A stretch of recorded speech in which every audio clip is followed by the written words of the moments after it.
Magandang umaga mga katanaw, nandito na po tayo sa Paradise Farm.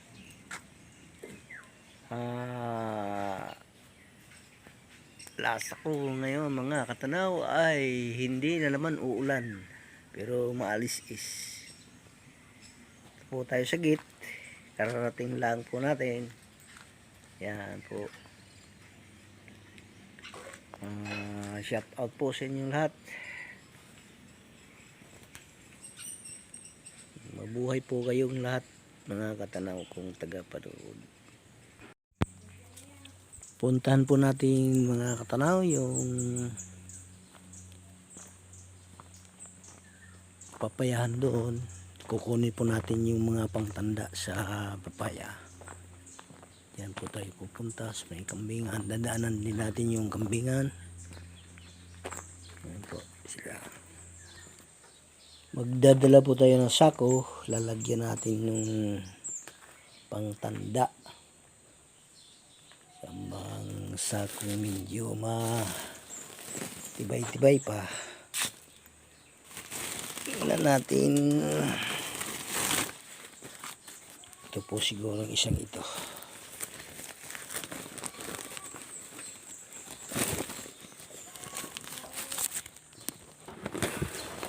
Ito po mga katanaw, yung mga kambing. Nakakain na po sila. Ayan.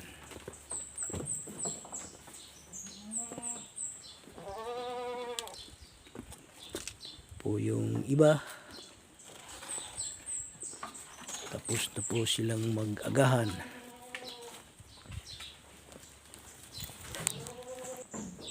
Ito po, may handa pang kumpay. Si Edwin. Mga batang ng tsaka langka.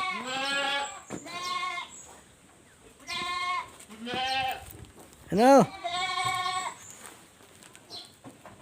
Tingnan natin.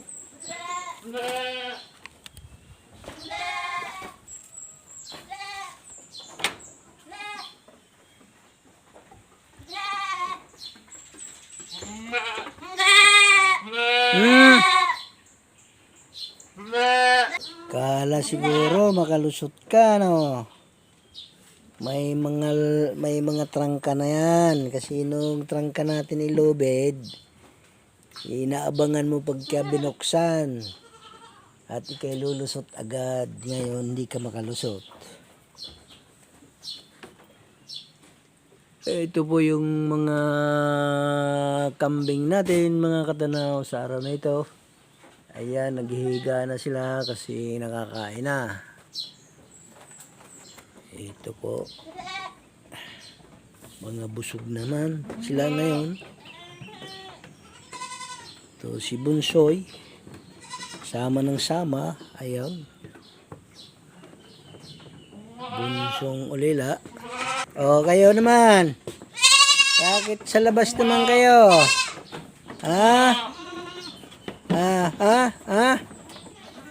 Nasa labas na naman kayo. Side na side po yung mga kumpay nila.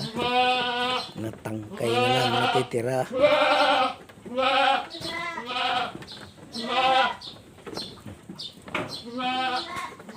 Kaya po pala maingay kasi nasa labas yung dalawa. Ito naman si Ulila. Ito sunod ng sunod. Gusto yung makalabas din. Ito po yung ibang barako natin. Yan, nakahiga na rin lang sila at busog na. Yan.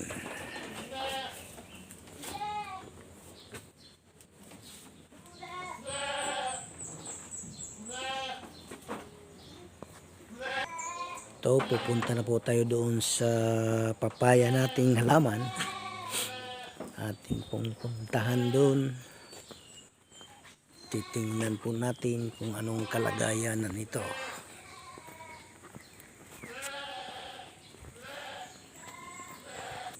Ito na po yung ating papaya, mga katanaw. Dapat ito ay nabunga na. Kulang talaga sa pataba ang mga papayang ito. Saka tingnan mo yung pangkilib natin mga katanaw, oh. Sa sobrang init natutunaw din, oh. Ayan, oh. Natutunaw. Sobrang init. Pero mas maganda pa siguro to mga katanaw. Susubukan ko ito. Alisin na lang at lalagyan rin ng pataba. Kasi parang sumuko na sila, oh. Walang kwenta po ang aming nilagay na walang kwenta po yung nilagay naming ikang ay pangkilib.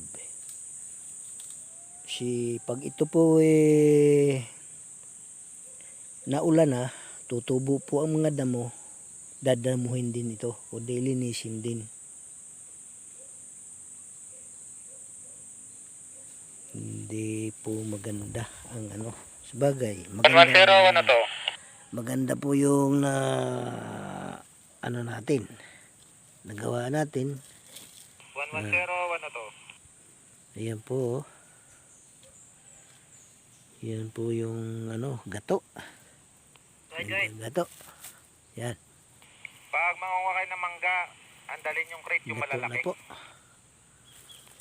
Dapat po ito alisin na. Dagdagan nyo ng dalang Tapos crate. para madiligan ng ayos. Para talaga dyan sa puno ang dilig. Susubukan po natin, ganun po ang ating gagawin. Mga ilang araw tapos lagyan po natin ng pataba dyan. Yan po, mga kuluntoy, saka yung mga ano, nagagato. Ano lang ay bagay na susubukan din naman natin na ganyan ang gagawin, pero hindi obra.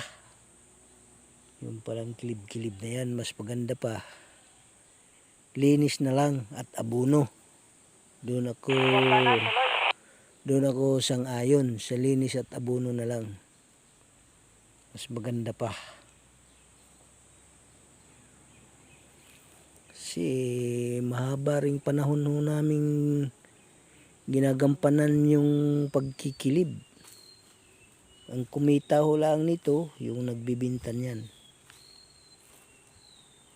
Pero kami hindi pa ho kikita. Hindi nabunga yung ano, papaya. Dapat abono, linis lang ang importante dyan para gumanda at bubunga itong aming mga halaman. Naka-experience na po tayo. Yun na po ang ating nakita sa ano. Kaya hindi na natin po ipagtanong sa iba sa susunod. Di ba? Ito naman po yung ating pangtanda. Nagato na po yung ano, nagato na po yung ating pong ilipat sa ibang sako. Yan. Ililipat po natin sa ibang sako.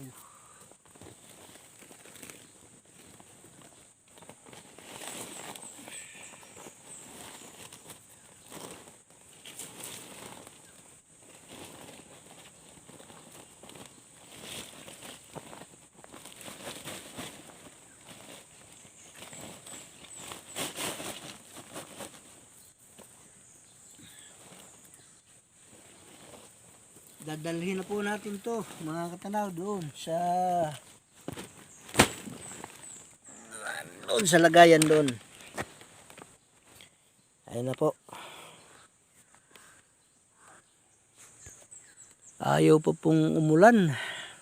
Talaga naman panahon natin ngayon ayaw pong umulan. Ayan.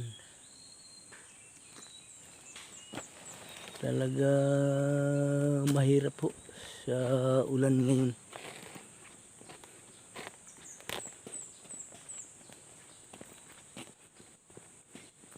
Punta na po tayo doon sa itatabi po natin tong mga pangtanda namin ito. Ito po yung ginagamit namin pagka nagli-layout kami. Kasi tinutusok sa lupa. Yun po. Napabayaan ng tropa po doon. Pag nag-layout po kami ng taniman, ito po ang aming ginagamit, pangtusok, pantanda, para doon po sila bubutasan. Kaya po, diyan po natin ilalagay. Tingnan po natin yung naparagdag na kalakal, mga katanaw. Kung ano-anong mga kalakal itong nandito.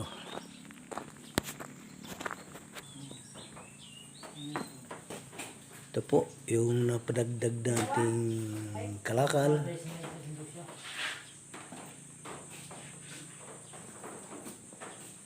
Mga arnibal.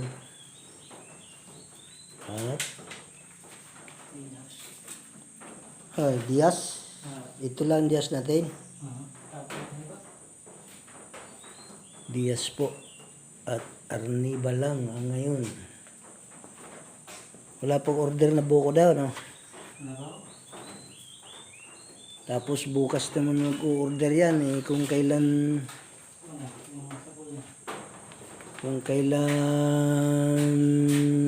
paalis na. Saka aras-aras ng pakuha.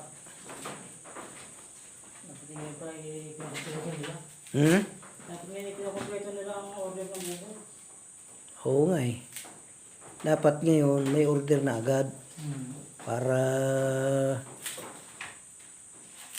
mapanguha na agad, hindi yung bukas kung kailan ka ko babalatan at alis na kukunin na sa kalaang kukunin kakala mag-order. Yan po yung aming kalakal. Bukas madagdagan pa rin po yan ng mga samot-samot. Ito po yung mag-asawa ni Emily tsaka ni Ito. Sila po ang pipiling. Ha?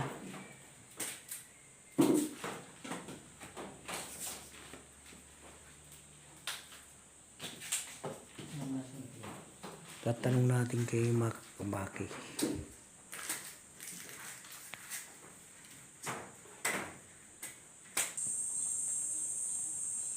Maraming salamat mga katanaw sa inyong pagpapanood sa aking binablog dito sa aming farm.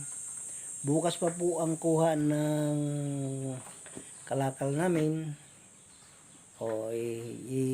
Hinahanda lang ngayon at bukas mga kalakal pa rin. Bali 3 araw po kaming naghahanda ng kalakal, hati-hating araw. Kasi pag isabay namin sa sabay yung arnibal, madali pong mahinog itong arnibal. Tapos yung buko naman, pag halimbawa kukunin na kahapon, dapat ngayon ang kuha noon. Para bukas talop na lang. Okay po, maraming po salamat. Set out po sa inyong lahat. Set out po sa inyong lahat. Bye-bye po sa inyong lahat. Subscribe po sa channel ko sa YouTube, Katanaw Julies. Mabuhay po kayong lahat. Bye-bye.